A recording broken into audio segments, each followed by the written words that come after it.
Na Jumapili iliyopita tulimalizia katika kitabu cha Yakobo, ambaye alikuwa anasema hivi. Alikuwa anasema yeye kwa kupenda kwake mwenyewe alituzaa sisi kwa neno lake la kweli, tuwe malimbuko kwanza wa usijua uzao wake. Sasa tukamalizia pale kwa alituzaa kwa neno la kweli. Sasa wakati tulikuwa tunasoma neno hilo, tulikuwa tunaona kwamba yeye ndiye jumla ya mambo yote. Yaani neno lake ni jumla ya maneno ya mambo yote. Na tukaona neno la Mungu linatupatia mahitaji yetu yote. Kwa hiyo tulikuwa tunazungumza ya kwamba kama tutakaa kwenye hili neno la Mungu na tusimame nalo, litatusaidia. Na mzee wa kanisa hapa amezungumza, akasema maneno hayo ambayo sasa akaonyesha kidogo mtu akiomba asipokuwa ndani ya neno la Mungu, afanye makusudi ya Mungu, hapati chochote. Na Mungu alikuwa ameniambia ya kwamba leo nije nizungumze ya kwamba wewe ambao umeshafundishwa, umeshajua ukweli huu, ukikataa kwenye ukweli huu, unarudi kwenye ile laana ambayo tulikuwa kabla hatujaokoka. Sijui kama unanipata. Nitakuonyesha. Adamu alikuwa ametengenezwa na Mungu kama mtoto wa kwanza wa Mungu. Roho wa Mungu akaingia ndani yake, akawa kama Mungu, akafanana na Mungu. Na mnakumbuka Adamu alipowekwa kwenye lile shamba la Edeni, alikuwa na Mungu na alikuwa anakaa na Mungu. Akaambiwa kula matunda yote ya bustani, lakini matunda haya ya katikati ya bustani usile. Na tunaendelea kuona ya kwamba Adamu akakaa pale na akaishi pale pamoja na Mungu miaka ambaye hatujaambiwa alikaa miaka mingapi. Hatujaambiwa. Na akiwa katika lile shamba, akiwa anafurahia kukula vitu, akaamua kutokukaa katika maagizo. Na unielewe, sisi tuko kwenye shamba sasa. Sisi tuko ndani ya bustani sasa. Sisi tuko na Mungu sasa. Lakini huyu pia alikuwa na Mungu. Na Mungu akampa maagizo. Sinikuache kidogo tu, alafu nitakwambia kile utaandika hapo. Lakini nikuache kidogo katika kitabu cha Mwanzo sura ya 2. Angalia Mwanzo sura ya 2. Mwanzo sura ya 2. Yaani ukikataa kukaa katika hii neno, ukikataa kusikia, unarudi kwenye laana. Huyu mwanadamu alikuwa na Mungu. Alikuwa amebarikiwa tangia akiumbwa. Alikuwa na baraka zote. Lakini maagizo yale alipewa hakuyashika. Kwa hiyo alipokataa kuyashika yale maagizo, tunaona akilaaniwa huyu mtu. Hebu tusome mstari hata kama ni miwili, mstari wa 15 sura ya 2 na 17. Anaambiwa nini? Bwana Mungu akamtoa huyo mtu, akamweka katika bustani ya Edeni, ailime na kuitunza.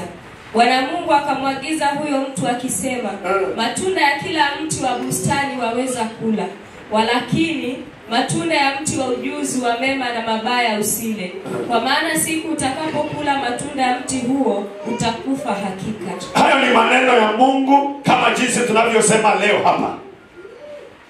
Baada ya wewe kuokoka na kuja katika nyumba ya Mungu, leteni hiyo roho huku, isiwasumbue. Kamata ile roho. Leo ni kama tutahubiri, nimekamatwa.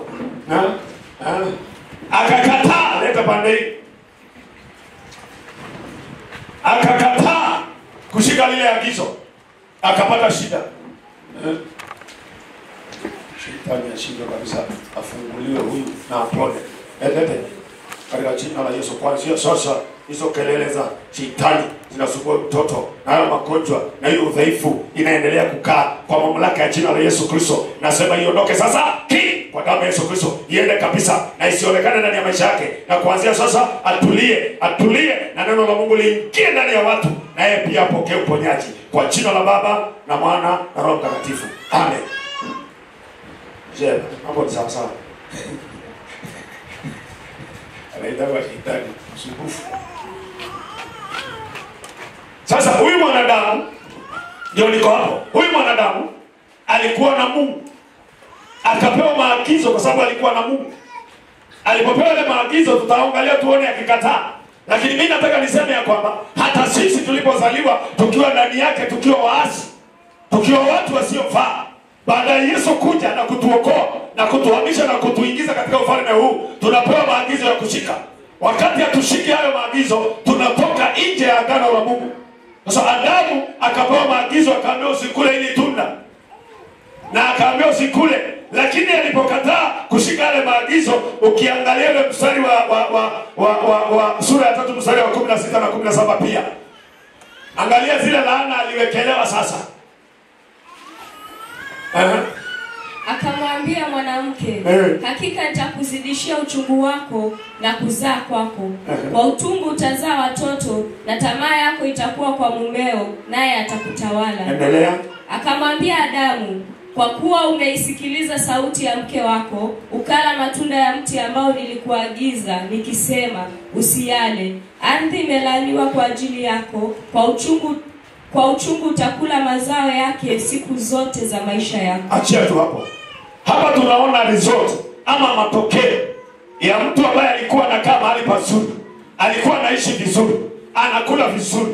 Alipokataa kutii, alipokataa kusikia, anaambiwa sasa wewe utakuwa hivi, wewe utakuwa hivi, na wewe utakuwa hivi. Na baada ya kuambiwa hivyo, tunaona katika mstari wa 24 wakafukuzwa karibu na nani? Na Mungu. Wakafukuzwa karibu na Mungu, wakatupwa mbali na Mungu. Sasa mimi nilikuwa naangalia hawa watu walikuwa na baraka zote, hawa watu walikuwa na kana Mungu. Walipopewa maagizo wakataka kushika, wakalaaniwa na Mungu. Na sisi tumeokolewa, tumeletwa katika neema ya Mungu. Tusipokubali kulishika neno, tunarudi tena kwenye laana. Na utanielewa, tunarudi tena kwenye laana, tunarudi kwenye matatizo. Na ndio Yohana amekuwa akisema, ni kama tungekuwa tunaambizana tunahubiri nini, aningemwambia usiseme, kwa sababu mimi nitakuwa nikisema hivyo usiseme hilo, haiyaseme labda lingine. Lakini Roho Mtakatifu anataka watu wapone hapa, watu washike neno, tutembee katika neno. Kwa sababu mwanadamu huyu alikuwa na furaha, badala ya furaha ikawa kilio, badala ya shangilio ikawa kilio, na akafukuzwa mbali na Mungu. Na sisi leo tuko hapa kama watoto wa Mungu. Tusipokubali kuyashika yale tunaambiwa, hatutafaulu hata siku hii moja. Kwa hiyo unaandika hivi, kwa hiyo karatasi yako continuation ya mafundisho yako unaandika hivi. Kwa hivyo baada ya kujifunza hayo yote, kwa hivyo baada ya kujifunza hayo yote tumejifunza, tukikataa kama Adamu, tukikataa kama Adamu, tutaishi katika hizo laana. Umepata hiyo sasa? Kwa hiyo baada ya kujifunza mambo haya yote, kuna mambo mengi tumezungumza. Hata huyu amesimama hapa akashuhudia, kumbe sio yalikuwa anakimbiaga hii nyumba, ni hawa jamaa wanamkimbiza. Maana walijua kikaa hapa atapona. Sasa anasema hata fungu la 10 hawezi kutoa. Hawezi kutoa maana kuna watu wako ndani yake ambao wanajua kitoa fungu la 10 atafika mahali. Sasa unawaona wanasema ati wametoa ng'ombe 700. Walitoa wapi ng'ombe kama si za baba yetu wa mbinguni? Kwa hiyo unaona ya kwamba tukikataa kulishika neno, agizo la Mungu, tutarudi tena kuishika hizo laana. Maana Adamu alipokataa kushika, alirudi kwenye nini? Akatupwa kwenye laana. Na sisi leo tumeitwa wana wa Mungu, tumehamishwa, tumeingizwa. Kwa hiyo uangalie sana. Kipengele cha pili nasema baada ya Saul kukataa kutii, unajua maneno. Baada ya Saul kukataa kutii, hakufaulu tena. Baada ya Saul kukataa kumtii Mungu, hakufaulu tena katika maisha, na baadaye ni kifo. Baada ya Saul kukataa kutii, maana alikuwa ameteuliwa, akapewa mafuta, akawa mfalme wa Israeli, akawa anaongea na Mungu, akaongea na manabii wa Mungu. Baada ya kukataa kutii, nimeandika hapa, huyu Saul hakufaulu tena, na baada yake ikakuwa ni kifo. Lakini alikuwa mteule, alikuwa ni mtu wa Mungu, alikuwa anaishi vizuri. Na hii ndio tatizo tulilo nalo katika kanisa la leo. Mtu anajua uzinzi ni dhambi, lakini bado anafanya uzinzi. Mtu anajua uongo ni dhambi, lakini bado anafanya uongo. Mtu anajua matukano ni dhambi, lakini bado anatukana. Sasa hii ni kuonyesha ya kwamba Shetani anataka tukae katika ile bustani ya laana siku zote. Lakini ukikubali neno likae ndani yako, utakuwa umetoka. Saul alipokataa kutii, alipokataa kutii, mwisho wake ulikuwa ni kifo. Mwisho wake ulikuwa ni kifo. Unaweza usife leo, lakini ukaishi maisha ya kuhangaika. Unaweza usife leo, lakini ukaishi maisha ya shida, kwa sababu unakaa kanisani na ushiki neno la Mungu. Unakaa kanisani unafundishwa kupenda jirani yako, hauwezi ukapenda. Unakaa kanisani unaambiwa samehe, huwezi ukasamehe. Hiyo ni rebellion. Na ikiwa una rebellion, unarudi kwenye laana zile tulitoka kwayo baada ya kuokolewa. Sasa mimi nataka niseme ya kwamba baada ya mambo haya tumejifunza, tuangalie. Ukiangalia kama Elisha, Eli na wale watoto wa Eli. Eli alikuwa kuhani. Na akiwa kuhani wa Mungu, Biblia inasema akazeeka mpaka macho akapofuka. Na watoto wake wawili wakachukua nafasi ya ukuhani. Lakini maandiko inasema wale watoto wake wakafanya mabaya, wala hawakutubia haya mabaya. Angalia jinsi walivyokufa siku moja. Yule Finehasi na huyo mwenzake, sijui alikuwa anaitwa nani, walikuwa wawili. Walikufa siku moja kwa vita. Na baba yao aliposikia wamekufa na sanduku la agano limechukuliwa, Eli naye akaangua kwenye kiti. Inasema shingo yake ikavunjika. Ni nini kiliua watu hawa? Watu hawa walikuwa wa Mungu. Walikuwa wamechaguliwa na Mungu, wakapewa nafasi katika nyumba ya Mungu, wakapewa kae na Mungu waishi vizuri, wakakaidi, wakakataa kumtii Mungu. Nikaangalia vile tunaishi maisha ya shida, maisha ya mahangaiko, nikajua tabu ni sisi. Na ndio ametusomea kitabu cha Isaia. Ile nasema ya kwamba na mawazo yenu si mawazo yangu, wala njia zenu si njia zangu. Kama nilivyo juu ndivyo na mawazo yangu yalivyo juu. Na hapo akasema ya kwamba na kama mvua inyeshavyo inaangia kwenye ardhi, inachipusa, ndivyo neno langu lilivyo. Na usipolikubali hilo neno, halizalishi chochote. Mwangalie Eli na watoto wake wakafa. Haleluya. Bwana Yesu asifiwe. Wakafa nini? Kwa nini? Na walikuwa makuhani. Kwa nini? Na walikuwa watu wa Mungu. Bwana, walikataa kutii. Walikataa kusikia. Sasa leo maisha yetu inaenda zigzag. Hatufaulu. Maana hapa tukija tunakuwa watakatifu. Tukifunga kwa ile mlango tunakuwa watu wengine. Mungu akaniambia nikwambie, baada ya mambo hayo tumefundishwa kuanzia, fikiri ni mbele ya Disemba huko, ni Novemba, haya mambo ya neno la kweli, kama uyashiki unarudi tena katika hiyo njia ya laana. Si mimi ninasema, ni maandiko. Si mimi nasema, na uende usome vile mambo ilienda kwa Samuel, kwa kifo cha Saul. Hiyo utasoma Samueli 15 kuanzia 10 kuendelea. Na jinsi alikufa ni Samueli 28, Samueli wa kwanza 28 kuanzia 18 enda mbele. Wana wa Eli utasoma pia Samueli wa kwanza sura ya 3:13 kuendelea, na Samueli wa kwanza 4:1 mpaka 11. Utaona vile walikufa. Hawakufa kwa sababu hakuwa na Mungu. Mimi nataka nisome andiko moja. Soma andiko moja. Tumuite Mungu. Na hisi ya kwamba kuna kazi bado tafanya hapa saa hii. Bwana Yesu asifiwe. Na hakuna kupona pasipo neno hili. Haleluya. Sasa wakati tunaomba, nini kimemtoa huyu mtu kule? Nini kilifanya nafanya huyu atapike? Ametapika mambo vitu vikubwa namna hii. Nini kilifanya yule mwingine kule? Nini kilikuwa kinaendelea? Hilo neno la Mungu tukilitoa liko na mamlaka. Na sasa ukilikataa, mambo yako yanakuwa magumu sana.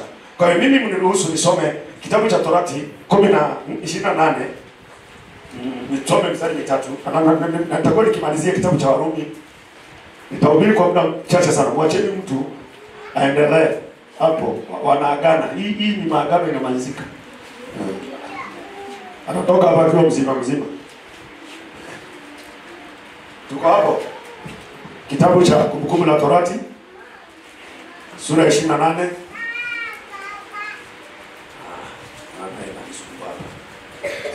Unajua amesema amefanya uamuzi. Na sasa hawa jamaa walikuwa wamesema hakuna siku atafanya uamuzi kama huo. Sasa wanashindana na mkuu wa uzima, anaitwa Kristo mwana wa Mungu. Walikuwa wamemtolea mtoto wetu bilioni 400. Wakaniambia tumetoa bilioni 400 na tumempatia Lucifer bilioni 400. Hiyo mtoto ateseke. Na hiyo kasadaka yenu mlitoa mkaweka madhabahuni ni kadogo sana. Kaambia bilioni 400. Kwanza nyinyi hamjaikuwa na pesa. Na pesa zote ni za Mungu wetu. Bilioni 400. Nikaita Lucifer akakuja. Lucifer alipokuja nikamwambia Lucifer, hiyo bilioni 400 nipatie. Akanipatia. Kaambia sasa sikilizeni. Huyo mtoto ni wa Mungu na Mungu alitoa sadaka kwa ajili yake.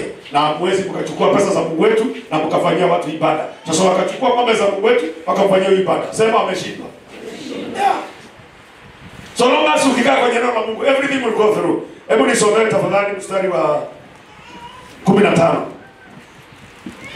Kumbukumbu la Torati 28:15 inasema, lakini itakuwa usipotaka kuisikiliza sauti ya Bwana Mungu wako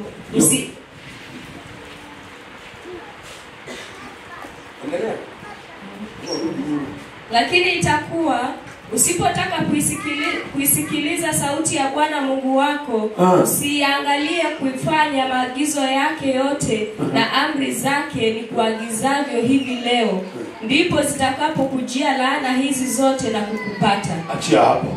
Mkamba anasema, ende kukedewa wandu edukesia wasia wa Yehova ngai waku ukwate na kweka mea yake yonde na miamulo yake yonde ela kukwea ya omonde kana iumo isionde ikakukea na kukukwata. Huyo mtu anaongelesha hapa ni mtu ako kwa Mungu ama ako nje ya Mungu?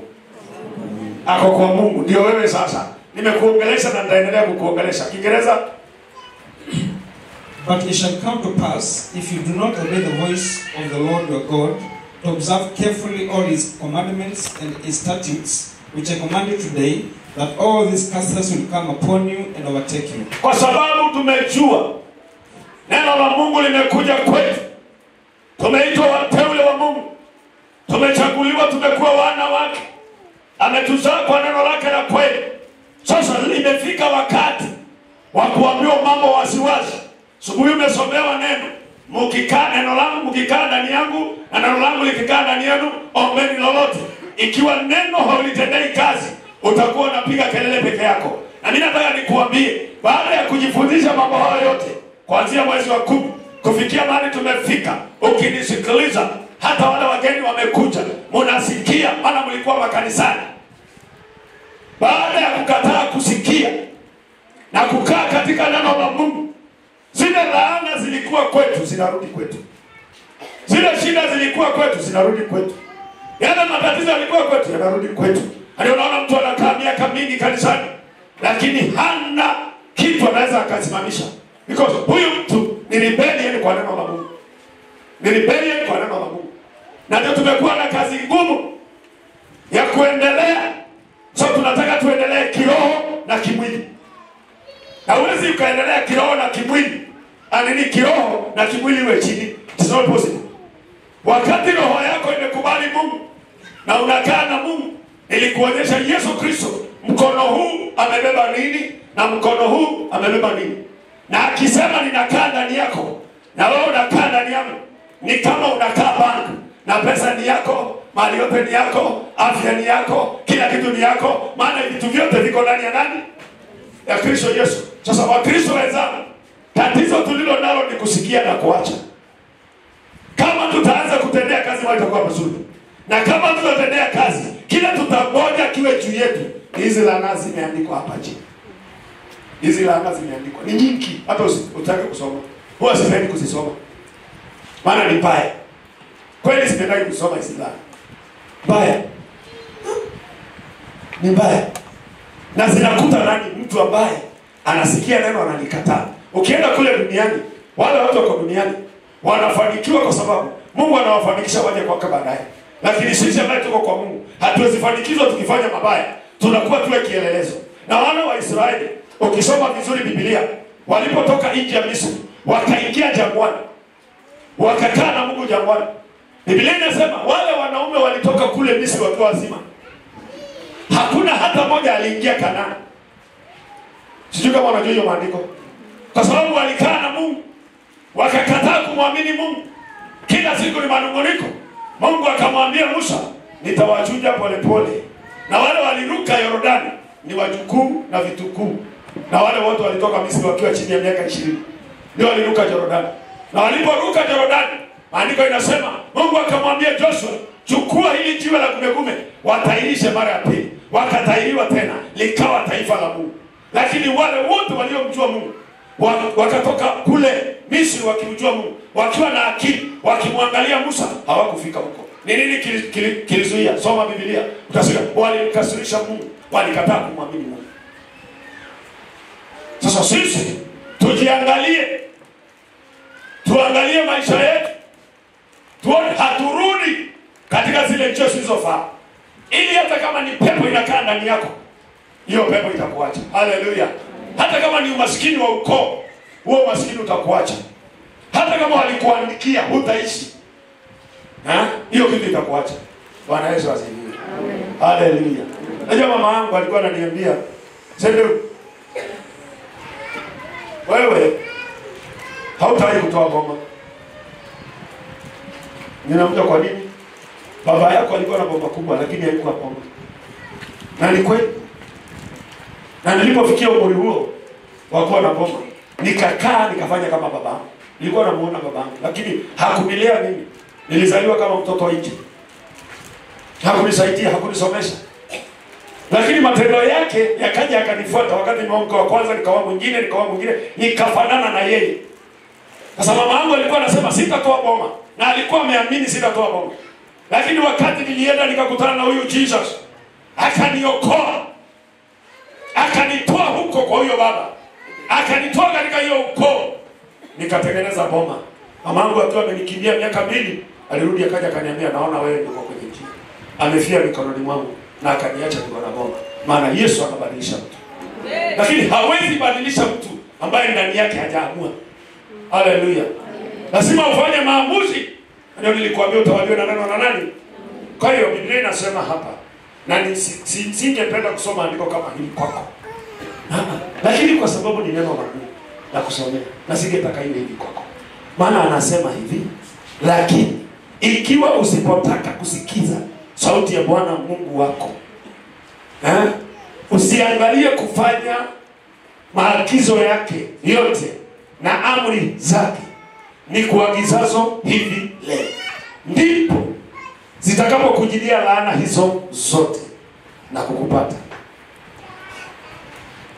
Hakuna vile utaepuka haya mambo kama hujakubali neno la Mungu. Tukisema juzi tulisoma lile andiko katika kitabu cha Yohana, nafikiri waraka wa 3 mstari ule wa 14, inasema hivi, "Sisi twajua tumetoka mautini na kuingia uzimani kwa kuwa tuwapenda ndugu." Umeokoka lakini upendi ndugu, unakaa mautini.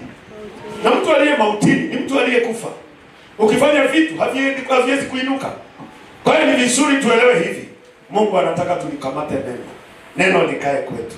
Neno litutawale. Ukienda usome habari ya Saul, soma habari ya Eli na watoto wake. Soma habari ya wana wa Israeli. Wewe si bora kuliko wao. Haleluya. Maana Paulo anaandika anasema, sisi tulikuwa mzeituni mwitu.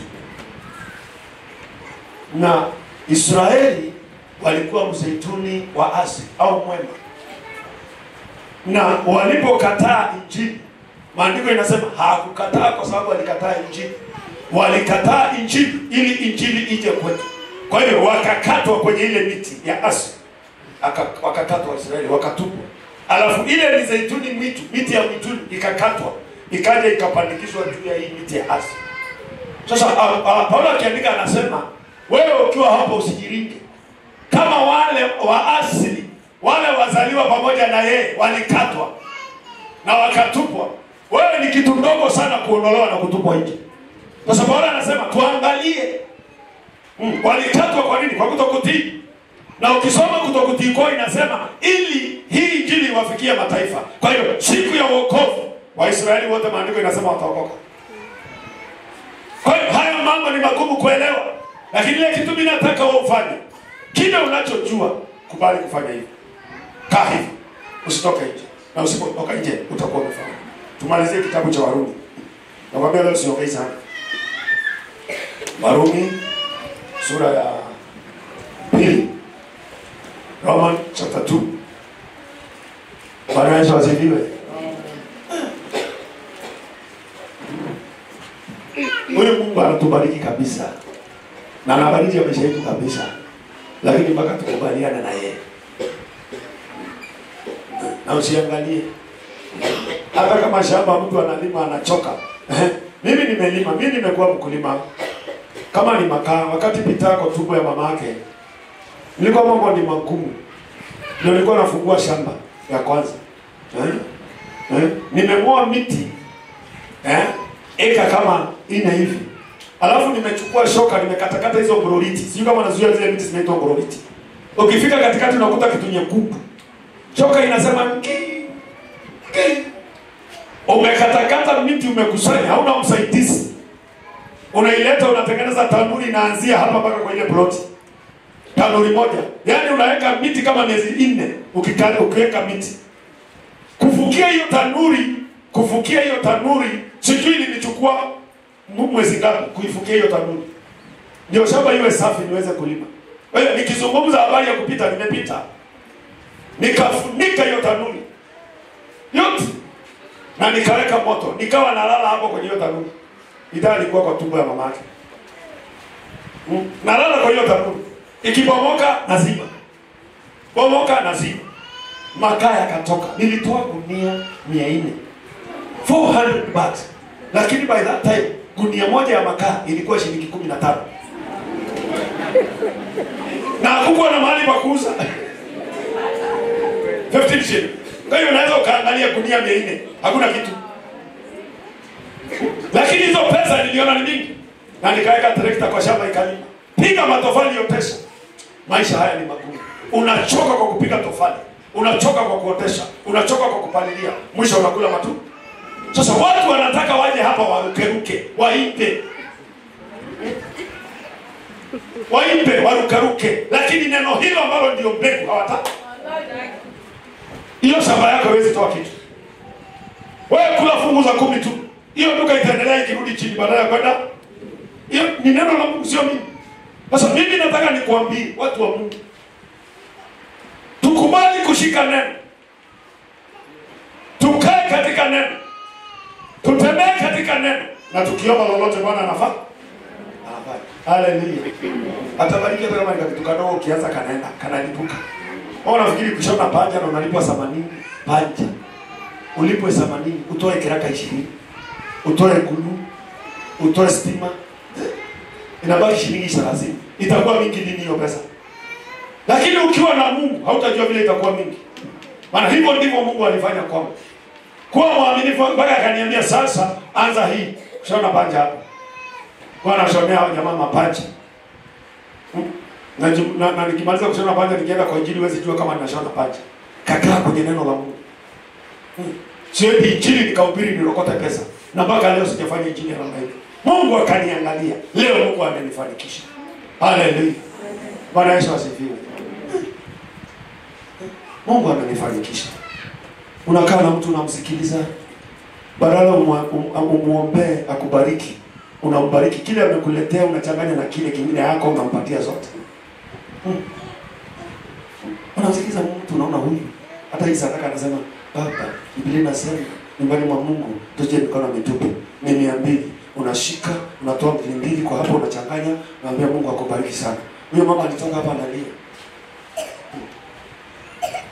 Hakutarajia kitu kama hicho. Na wewe angalie, shika neno la Mungu, uone kama utasaidika. Hebu tusome hiyo Warumi 2 mstari ya tuanzie tu hiyo 8 kwa sababu ya muda, tusome mstari 2 kama tutaweza. Hebu soma. Na wale wenye fitina wasioitii kweli, bali wakubalio dhuluma, watapata hasira na ghadhabu. Watapata hasira na ghadhabu. Dhiki na shida juu ya kila nafsi ya mwanadamu atendaye uovu, Myahudi kwanza na Myunani pia. Hebu tusome kikamba. Indi kwa alama itaangana niyo na matewa ulau indi nimewa undu ute ulungalu kukethewa utiliku na uthatu kwao thina na unamao kwao ulua kila mundu ulawika nai wa muyuti mbe wa mukiliki nake. Na mukiliki najua ni sisi. Mukiliki na hiyo ingine ni sisi. Sikiliza tu, maana wako ndani ya Mungu lakini ambaye kushika kwe Kiingereza. But those who are self-seeking and do not obey the truth, but obey unrighteousness, indignation and wrath, tribulations and anguish on every sorrow of man who does evil, of the Jew first and also of the Greek. Ukiangalia Paulo hapa haongelei wale watu hawako ndani ya Mungu. Anaongelea wale watu wako ndani ya Mungu. Na mimi leo siongelei wale watu wako ndani ya Mungu. Tukienda huko ukinisikiliza nikiwa kwa mazishi, huwa nikihudumu na nahubiria watu ambao wako ndani ya Mungu.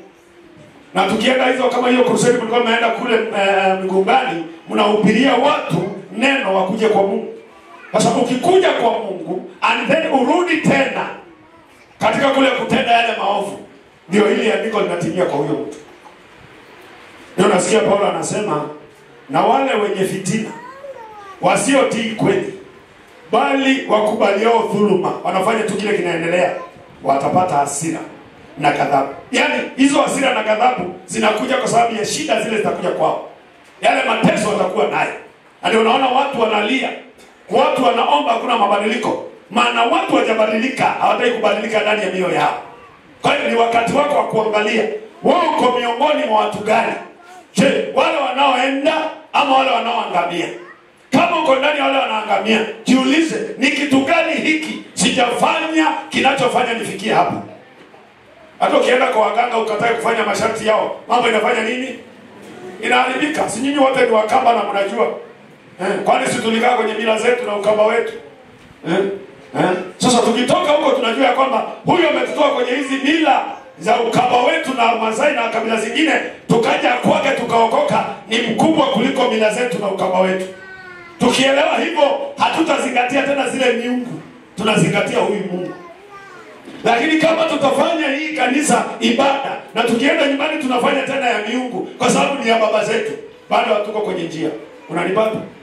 Bado hatuko kwenye njia. Kwa hiyo ni vizuri uelewe ya kwamba na wale wenye fitina wasiotii kweli bali wakubalio dhuluma watapata hasira na ghadhabu, dhiki na shida, dhiki na shida juu ya kila nafsi ya mwanadamu atendaye uovu, awe ni Myahudi ama ni Myunani ama ni nani. Unanipata? Kwa hiyo hapa hakuna cha mkubwa, hakuna cha mdogo. So long as you understand, so long as uko na elimu ya kujua baya na jema, hakuna cha mkubwa na hakuna cha mzee. Hata baba akisoma kwa hapa ni mzee, akiendelea kufanya mabaya, laana hizi zinamjilia, dhiki na tabu zinamfuata mtu. Kiangalia watu hawafiki popote. Kwa hiyo tuliangalia neno hili, tukae kwenye neno hili, maana tulisoma andiko linasema ya kwamba na maneno haya ambayo nawaambia si kitu kisicho maana kweli, ni maisha yako. Haleluya. Ni maisha yako. Kwa hiyo mchana wa leo umesikia andiko la kwanza, limefuatana na andiko la pili. Sasa inamaanisha nini? Inamaanisha sisi turudi kwa Mungu, tumwambie Mungu atusaidie. Haleluya. Tumwambie Mungu nini? Unajua kutubu hakuna limitation. So long as you understand, mimi nimekosea, unatubu. Na kwa sababu tunataka tuanze kufaulu katika maisha, maana tulisoma maandiko na unaelewa. Nimekufundisha kweli. Kama una kumbukumbu unaweza kwenda ukarudi. Jana nilikaa kwa meza kuanzia saa 12 mpaka saa 4 mchana. 12 mpaka saa 4 nikikaa kwa meza. Nikiangalia, nikarudi kule nilianza. Nikaangalia hizo document vile nimefundisha watu hawa. Manake nilikuwa najiuliza, kwa nini niende niambie hawa watu neno hili baya? Kaa kwa meza mpaka saa 4. Mama anakuja ananiambia hujamaliza, na bado niko kwa meza. Kwa nini? Ninajaribu kuangalia why should I speak this? Kwa sababu hii ni laana. Na mimi sitaki watu wangu wapate laana. Na nikiangalia vile unanisaidia, vile unanitunza, vile unaniombea, vile unanifanyia. Sasa nisomeje laana juu ya watu hawa? Mpaka saa 4. Wakati nikataa kubadilika, nikatoka. Sasa ndio hii, kabla sijasema ikasemwa. Kabla sijasema ikasemwa. So there is no prosperity kama tuko nje na neno la Mungu. Na muangalie muangalie sawa. Waangalie wana wa Israeli wote. Na uangalie watu wengi katika Biblia waliokosa kufaulu. Si kwamba Mungu hawezi kutufaulisha, ni kwamba sisi tumemkataa Mungu. Na kumkataa Mungu tumekataa neno lake la kweli. Maana kweli haiwezi ikafitini. Kweli haiwezi ikadhulumu hata kama ni nini. Kweli haiwezi ikasema uongo. Kweli haiwezi kumfanyia mtu mabaya. Sasa tukiwa na hiyo neno kweli ambalo nimekufundisha sana, inatupatia uwezo wa kufanya kile Mungu anasema, sio kile unataka wewe, hata kama umefanyiwa makosa. Nasikia ndugu yetu mmoja amepelekwa polisi, piga simu usiku. Sasa yeye alienda shambani, akakuta watu wamekwenda wametoa miwa kwa shamba, wakakuja kalia shamba kwake, wakakula miwa za mtu shambani kwake, na akaenda akamuita mwenye shamba kumuonyesha shamba yake miwa zimeliwa, akamwambia wewe ndio umekula. Mtu Mungu akamwambia wewe ndio umekula, na akawekwa amelala hapa sasa. Ngoja nijue kama ametoka baadaye. Na wakati nimeamini maneno nikasema mumwambie asimchukie huyo mtu, asikasirikie mtu, amsamehe huyo mtu, Mungu atamtetea. Kwa hiyo sasa yeye akiweka uchungu na hasira, anaingia kwenye mtego wa shetani. Hata kama ni kukula miwa, unaweza kula miwa 10 ama 5 peke yako umekaa chini hapo. Sasa ni kuonyesha kwamba huyo ndugu yetu kuna mahali alikuwa anapita katika ulimwengu wa roho. Na huyu jamaa amekuja, wamekula miwa, wameiba. Sasa huyu jamaa akapitia kwenye ile ili amrudishe chini katika ulimwengu wa roho miaka ingine kama ngapi? Usiniangalie useme sisi kile anasema. Wakati atakuwa empty hapa, atarudi nyuma miaka ingine 5. Na mafanikio yake yaliyokuwa yanakuja kesho yatadelay miaka ingine 5. Kwa hiyo mambo ya roho sio utani. Ili aweze kushinda ni kusamehe huyo mtu na kumwachilia. Hata kama ataambiwa lipe miwa, tunalipa na hatujakula, tunamsaidia kulipa. Hata mimi nitamsaidia kulipa.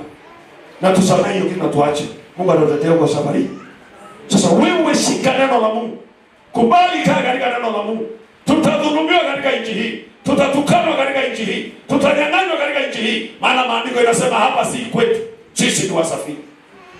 Na kama ni hivyo tunapofanya biashara katika dunia hii, tufanye tukijua kwamba huku si kwetu. Kwa hiyo ukija ukitukano, ukigongwa mahali, ukinyang'anywa kitu, unakumbuka wenye nchi wameku. Maana huku si kwangu, wacha wachukue, wacha wafanye kile wanataka. Na hiyo kwa ndio waende sina. Unaachana watu wanaenda. Mwisho wa siku utainuka kuliko wao, utafanikiwa kuliko wao. Maana umelikubali neno. Haleluya. Bwana Yesu asifiwe. Kwa tuache kutokulishika neno. Bwana Yesu asifiwe. Hebu